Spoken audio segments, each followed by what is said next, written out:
Partie 1. De Tsar Louis aux portes de l'Empire, 1769 à 1804. Michel Ney naquit le 10 janvier 1769 dans la ville de Tsar Louis. En Lorraine, une région frontalière où se mêlaient influences françaises et germaniques.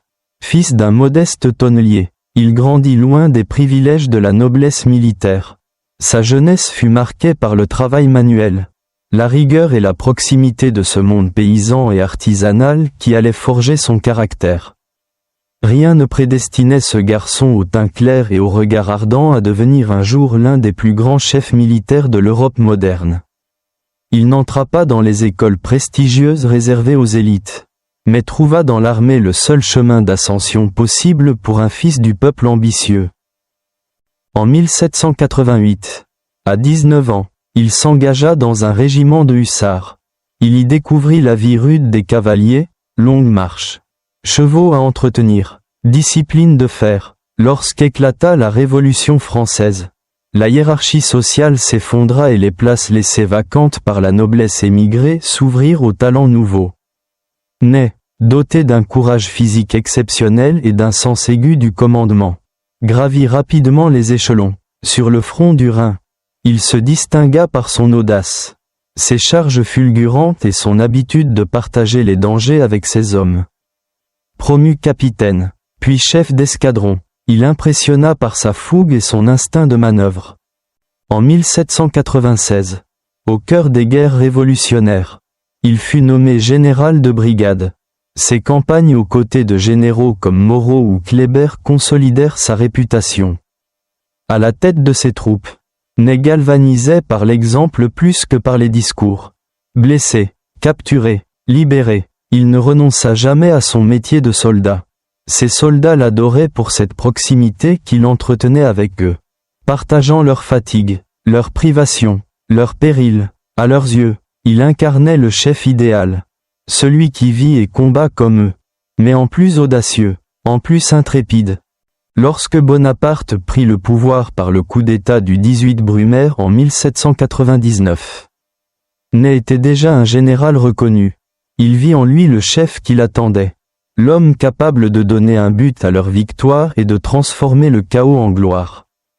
La rencontre entre les deux hommes scella une relation faite d'admiration et de nécessité réciproque. Ney apportait son énergie et son courage. Napoléon son génie d'organisateur et sa vision impériale. En 1804, l'Empire fut proclamé et Bonaparte éleva ses plus fidèles généraux à la dignité de maréchaux. Ney, à 35 ans, entrait dans ce cercle prestigieux. Fils de tonnelier devenu maréchal de France, il incarnait le miracle social né de la Révolution. Mais son destin n'en était qu'à son commencement, il allait désormais écrire, aux côtés de Napoléon, certaines des pages les plus éclatantes et les plus tragiques de l'histoire militaire européenne. Partie 2. Le « Brave des braves » dans les campagnes de l'Empire, 1805 à 1811. Lorsque Napoléon se proclama empereur en 1804, il confia à ses maréchaux la mission d'incarner la gloire militaire d'une France désormais maîtresse de son destin. Michel Ney reçut alors un commandement de premier plan et entra immédiatement dans l'épopée qui allait faire trembler l'Europe. Sa première grande campagne comme maréchal fut celle de 1805. Dirigée contre la Troisième Coalition, tandis que l'empereur déployait son génie stratégique pour encercler l'armée autrichienne, Ney se distingua par son énergie dans les manœuvres d'Ulm, où il contribua directement à la capitulation de dizaines de milliers d'ennemis. À Austerlitz, bien que son rôle fût moins central que celui d'autres maréchaux, il participa à la victoire éclatante qui consacra la supériorité française. En 1806, lors de la campagne contre la Prusse, Ney fit preuve d'une audace exceptionnelle. À Iéna comme à Auerstedt, il mena ses troupes à l'assaut avec une impétuosité qui impressionna même ses pairs. Mais c'est surtout dans les campagnes de Pologne, contre les Russes, que son nom devint légende.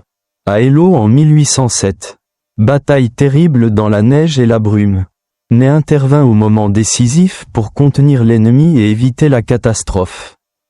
Quelques mois plus tard, à Friedland, Son corps d'armée écrasa les forces russes par une offensive fulgurante. Napoléon, impressionné par sa vaillance, le proclama devant tout le brave des braves, titre qu'il ne cessa plus de porter. Ce surnom, à la fois reconnaissance et destin, marqua à jamais son image dans la mémoire collective. Ney n'était pas un stratège froid et calculateur comme Davout, ni un organisateur méthodique comme Soult. Il était l'incarnation même de la bravoure. L'homme qui se jette au cœur du combat, sabre au clair, pour entraîner ses soldats dans la mêlée. Cette témérité valut parfois des critiques, certains l'accusant d'imprudence, mais elle fit de lui un chef aimé de ses hommes, qui voyait en lui le compagnon de toutes les épreuves. Dans les bivouacs glacés comme dans la fournaise des batailles, Ney demeurait proche de ses troupes, partageant leur pain et leur fatigue. La gloire toutefois n'était pas sans ombre. Dès 1808, il fut envoyé en Espagne, où la guerre prit un visage nouveau, celui de la guérilla et de l'enlisement. Habitué aux grandes batailles rangées, Ney dut affronter un ennemi insaisissable, soutenu par la population et aidé par les Britanniques de Wellington. Les campagnes ibériques furent pour lui une suite d'épreuves, de frustrations et de combats sanglants sans résultat décisif. Si son courage resta intact, l'Espagne rongea peu à peu la confiance des maréchaux dans l'infaillibilité de l'empereur. Ney, qui n'acceptait pas facilement la discipline des ordres jugés irréalistes, se heurta parfois à l'autorité impériale et à ses collègues. Pourtant, jusqu'en 1811, il demeura l'un des piliers de la Grande Armée. À chaque campagne, Napoléon savait qu'il pouvait compter sur Ney pour se porter là où la situation était la plus critique. Il était l'homme des assauts désespérés, celui qui, par son énergie et sa témérité, redonnait espoir aux troupes épuisées. Sa réputation de « brave des braves » se nourrissait de ces épisodes où il paraissait défier la mort elle-même. Couvert de balles mais toujours debout, criant à ses soldats de le suivre. Dans ces années de gloire, Ney devint un héros vivant, admiré non seulement par ses hommes, mais par la France entière, qui voyait en lui l'incarnation du courage militaire et de l'honneur national. Mais le destin allait bientôt le conduire vers une épreuve autrement plus terrible, la campagne de Russie, où sa bravoure atteindrait une grandeur tragique. En 1812, Napoléon décida de lancer sa grande armée dans la plus gigantesque des campagnes, l'invasion de la Russie.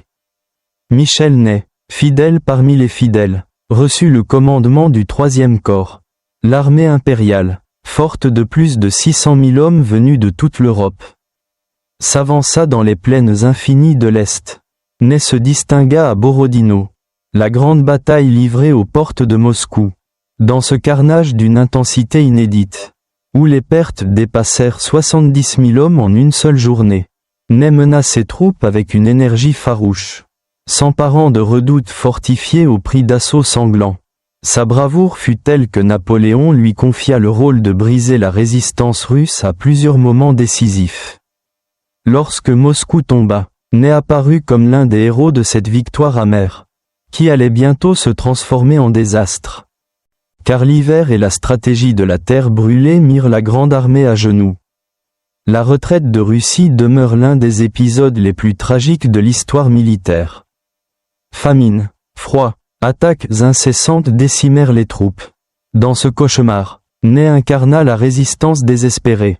Chargé de protéger l'arrière-garde, il se battit chaque jour pour sauver les restes de l'armée. À Krasnoï, il réussit l'impossible, encerclé.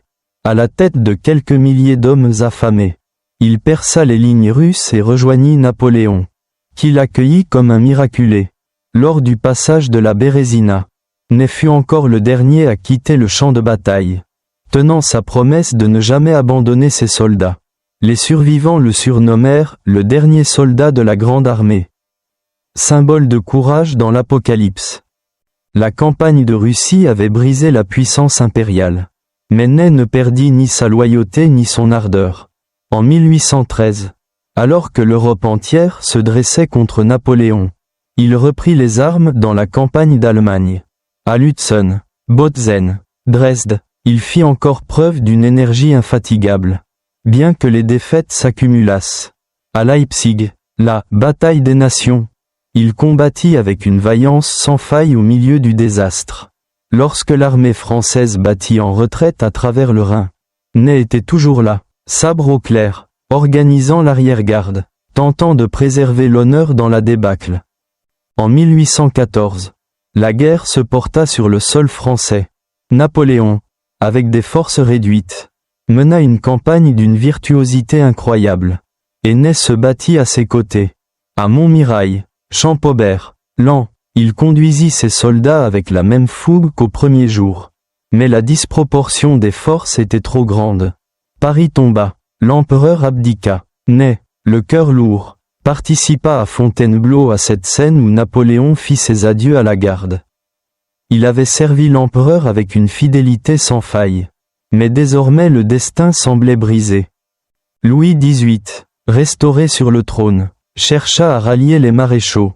Ney prêta serment au roi, acceptant la nouvelle donne politique. Pour ce fils de tonnelier devenu maréchal d'Empire, c'était une situation douloureuse, renier son passé pour assurer un avenir stable à la France. Il croyait sincèrement à la nécessité de paix et à la réconciliation. Pourtant, l'histoire allait bientôt le placer devant un choix impossible. Qui scellerait son destin? Car Napoléon, évadé de l'île d'Elbe, revenait déjà vers Paris, et avec lui l'appel irrésistible de la gloire et du devoir militaire. Partie 4, les 100 jours. Waterloo et la fin tragique, 1815. Lorsque Napoléon s'échappa de l'île d'Elbe en mars 1815 et entreprit sa marche triomphale vers Paris, Louis XVIII, alarmé, fit appel à Ney. Le roi espérait que ce maréchal, jadis surnommé « le brave des braves », arrêterait son ancien maître. Ney promit de ramener Napoléon dans une cage de fer. Mais la réalité du terrain bouleversa tout. En rencontrant ses anciens soldats venus rallier l'empereur, Ney sentit renaître cette flamme qui l'avait animé pendant 20 ans. Il comprit que son cœur appartenait encore à la grande armée. Dans un geste à la fois de fidélité et de passion, il rejoignit Napoléon, proclamant qu'il ne pouvait combattre l'homme qu'il avait servi et admiré. Cet instant scella son destin. Durant les 100 jours, Ney retrouva son rôle de commandant, chargé de conduire les troupes face à la coalition européenne. La campagne fut rapide, brutale, décisive. En juin, l'armée impériale affronta Wellington et Blücher en Belgique. Ney se distingua une dernière fois dans l'apocalypse de Waterloo, le 18 juin 1815. Dès le matin, il mena des charges de cavalerie héroïques contre les lignes britanniques. Sabre au poing, monture après monture abattue sous lui. Ney se jeta 5 fois dans la mêlée, entraînant les escadrons français dans un effort désespéré. Mais l'infanterie ne suivit pas. L'artillerie manqua de soutien, et les carrés anglais tinrent bon. Alors que l'armée s'effondrait, Ney continua de combattre, son uniforme criblé de balles, jusqu'à ce que la défaite devienne irréversible. Napoléon, voyant l'anéantissement de son rêve, murmura que si Ney avait eu la chance de mourir sur le champ de bataille ce jour-là, il aurait scellé une légende parfaite. Mais Ney survécut. Après la seconde abdication de Napoléon, il tenta de se cacher, mais fut arrêté. Le nouveau régime royaliste, avide de vengeance, le considéra comme un traître. Traduit devant la Chambre des Pairs, Ney fut accusé d'avoir trahi son serment au roi. Sa défense fut éloquente, il invoqua sa fidélité à la France. Sa vie entière passait sur les champs de bataille. Son dévouement au peuple, mais rien n'y fit. Le verdict fut sans appel, la peine de mort. Le 7 décembre 1815, Michel Ney fut conduit au jardin du Luxembourg, à Paris, pour être exécuté par un peloton d'infanterie. Refusant qu'on lui bande les yeux, il se tint droit devant ses hommes, la poitrine découverte, et cria d'une voix ferme, « Soldats, droit au cœur, vive la France !» Une décharge retentit, et le « brave des braves » s'effondra. Victime non de l'ennemi étranger, mais de la politique de son propre pays. Son corps fut enseveli dans le cimetière du Père-Lachaise, où sa tombe, sobre et silencieuse, attire encore ceux qui se souviennent. La mort de Ney symbolise à la fois la grandeur et la tragédie de l'épopée napoléonienne. Fils de tonnelier devenu maréchal de France, il personnifia la promesse de la Révolution, l'ascension par le mérite. La bravoure récompensée, il fut l'ami fidèle, l'homme des assauts impossibles, celui qui restait toujours le dernier à quitter le champ de bataille. Mais il fut aussi la victime d'un temps de bouleversement. Pris entre deux fidélités irréconciliables, celle à l'empereur et celle au roi. Sa fin, dramatique et injuste, ne fit qu'accroître sa légende. Aujourd'hui encore, Michel Ney demeure dans l'histoire française comme l'incarnation du courage et de l'honneur militaire. Son surnom de « brave des braves » ne fut pas une simple formule. Il résume l'homme qui, du premier engagement de hussard jusqu'à sa mort devant le peloton, fit de sa vie un combat incessant, sans jamais reculer devant le danger. Dans la mémoire de la France, il restera pour toujours ce soldat héroïque, fidèle jusqu'à l'ultime sacrifice, témoin de la grandeur et de la chute d'un empire.